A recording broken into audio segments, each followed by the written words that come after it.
பெருந்தலைவர் காமராஜர் அவர்கள் நாங்கள் குலசாமியாக வணங்குகிற எங்கள் தலைவர். சார் நான் கதைக்கு தானே, நீங்க அண்ணாவை பத்தி பேசுறீங்க.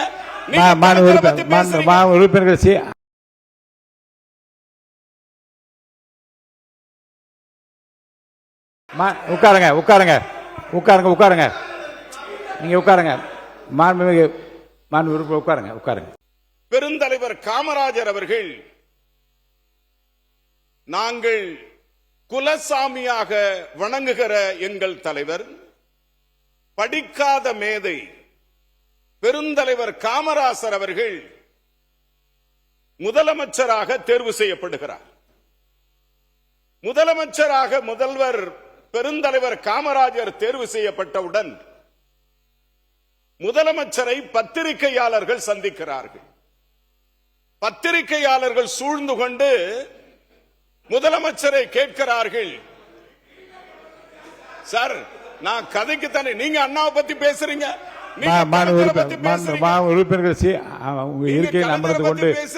வேண்டாம் பேச வேண்டாம். நீங்க கலைஞரை பத்தி பேசுறீங்க. உங்க முதல்வரை பத்தி, முன்னாள் முதல்வரை பத்தி அமைச்சர் சார் நீட்டுக்கு மாண்புமிகு அமைச்சர் நீங்க பெருந்தலைவரை பற்றி இருங்க. உட்காருங்க உட்காருங்க உட்காருங்க உட்காருங்க நீங்க உட்காருங்க. மாண்புமிகு உட்காருங்க உட்காருங்க நீங்க பேசுங்க. பெருந்தலைவரை பற்றி சொல்லிட்டு தீர்மானத்துக்கு வந்துருங்க. தீர்மானத்தை ஆதரிக்கிற கருத்தை சொல்லிட்டு முடிச்சிடணும். நீங்க வாங்க, பெருந்தலைவரை பற்றி சொல்லுங்க, முடிங்க. பெருந்தலைவர் காமராஜர் அவர்கள் பத்திரிகையாளர்கள் அவர்களை சந்திக்கிறார்கள். பத்திரிகையாளர்கள் கேட்கிறார்கள், முதலமைச்சராக நீங்கள் பொறுப்பேற்று இருக்கிறீர்கள், நீங்கள் முதல் பத்திரிகைக்கு சொல்ல வேண்டிய தகவல் என்ன என்று கேட்கிறார். முதலமைச்சரும் பத்திரிகையாளர் சந்திக்கிறார். பெருந்தலைவர் காமராஜர் அவர்கள் பத்திரிகையாளர்களை சந்தித்து அவர் சொன்ன முதல் செய்தி, முதல் தகவல், முதல் அறிக்கை என்ன தெரியுமா? தமிழகத்தில் கல்வி அறிவு இல்லாத கடைகோடி மனிதன் கூட இருக்கக்கூடாது. கல்வி அறிவு இல்லாத, படிப்பு அறிவில்லாத எந்த மனிதனும் தமிழகத்தில் இருக்கவே கூடாது.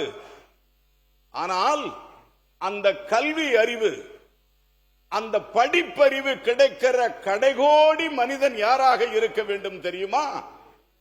படிக்க தெரியாத காமராசனாகத்தான் அந்த கடைசி மனிதனும் இருக்க வேண்டும் என்று பெருந்தலைவர் காமராஜர் சொன்னார். இதை நான் பதிவு செய்வதற்கு காரணம், மாண்புமிகு பேரவைத் தலைவர் அவர்களே, கடைகோடி மனிதன் என்றால் யாரது?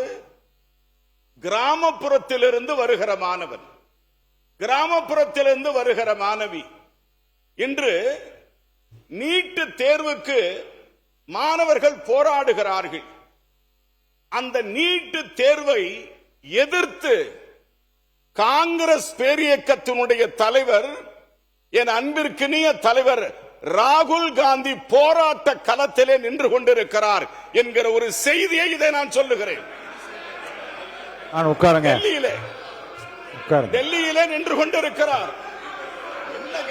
உட்காருங்க. நீங்க திரும்ப எப்படி உறுப்பினர் இப்படி ஒழுங்கினமா நின்னீங்க, நான் நடவடிக்கை எடுப்பேன். உட்காருங்க உட்காருங்க உட்காருங்க சொல்லலாம். உட்காருங்க. என்ன சண்டைக்கு வரீங்களா அவரோட? உட்காருங்க உட்காருங்க உட்காருங்க. நீங்க எதிர்கட்சி கொறடா, நீங்க வந்து சரியா சார்?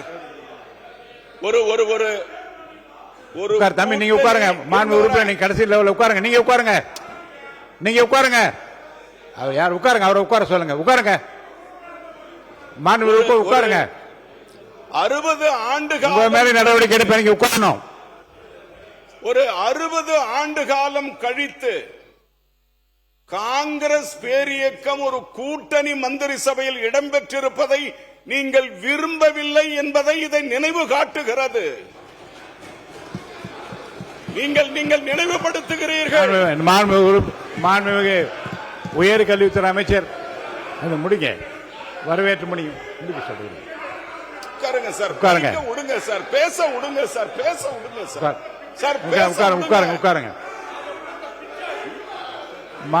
உட்காருங்க நீட் உட்காருங்க. நுழைவுத் தேர்வு உட்காருங்க உட்காருங்க நீட் நுழைவுத் தேர்வு சமூக நீதி, சுயாட்சி மற்றும் மாணவர்களுக்கு எதிர்காலத்துக்கு எதிரானது.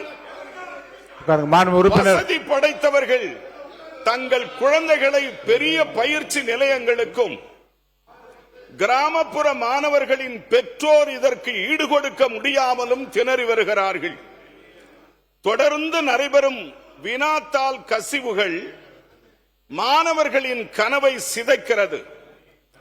என் அருமை தங்கை அனிதா முதல் ஆனந்தன் வரை 36 மாணவர்கள் இதனை எதிர்கொள்ள முடியாமல் தங்கள் உயிரை மாய்த்துக் கொண்டனர்.